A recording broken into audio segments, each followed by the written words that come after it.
હે ગાઈસ, કેમ છો? આજે હું તમને એક વાત કરીશ.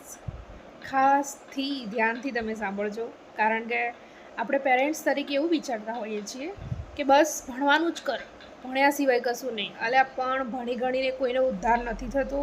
ઉદ્ધાર તો ખાલી એનો જ થાય કે જે એકદમ હોશિયાર હોય અને એને ગવર્મેન્ટ નોકરી ક્લિયર કરી હોય. બરાબર, ગવર્મેન્ટ નોકરીવાળા હોય તો 100% ચોક્કસથી હું કહીશ કે હા, તમારો ઉદ્ધાર થયો છે. બાકી તો પછી જે લોકો પ્રાઇવેટમાં જતા હોય છે ને, એ લોકો ખબર જ હશે તમને બધાને કે 8,000થી પગાર સ્ટાર્ટ થાય છે. એ ધીમે ધીમે વર્ષે 1,000 વધે. એના કરતાં તમારા જોડે જો પૈસા હોય તો તમે બિઝનેસ સ્ટાર્ટ કરી શકો છો, અથવા બેસ્ટ એક વસ્તુ છે કે તમારા બાળકને જો ઇન્ટરેસ્ટ હોય, ધારો કે કોઈને મેકઅપ આર્ટિસ્ટ બનવું ગમતું હોય, કોઈને મહેંદી આર્ટિસ્ટ બનવું ગમતું હોય, કે પછી કોઈને કોમેડી કરવી ગમતી હોય, કોઈ રમતગમતમાં હોશિયાર હોય, તો તમે એને સપોર્ટ કરો તો એ આગળ આવશે. ધારો કે મેકઅપ આર્ટિસ્ટ હોય તો પારુલ ગર્ગને બધા ઓળખતા જ હશે. આ લોકો કેટલા આગળ આવી ગયા છે, તમને શું લાગે છે કેટલું કમાતા હશે?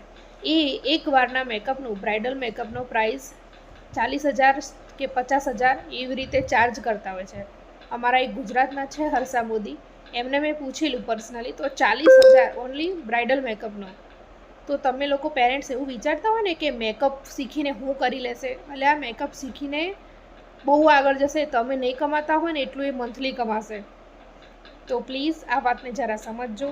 જેમાં જેનું ટેલેન્ટ હોય એમાં તમે એને આગળ સફળતા અપાવી શકો છો. આ પેરેન્ટ્સ તરીકે આવું પેરેન્ટિંગ કરવું ખૂબ જ જરૂરી છે. જો તમને મારો વિડીયો ગમે તો પ્લીઝ મારી ચેનલને સબસ્ક્રાઈબ અને લાઈક કરવાનું ના ભૂલતા. Thank you.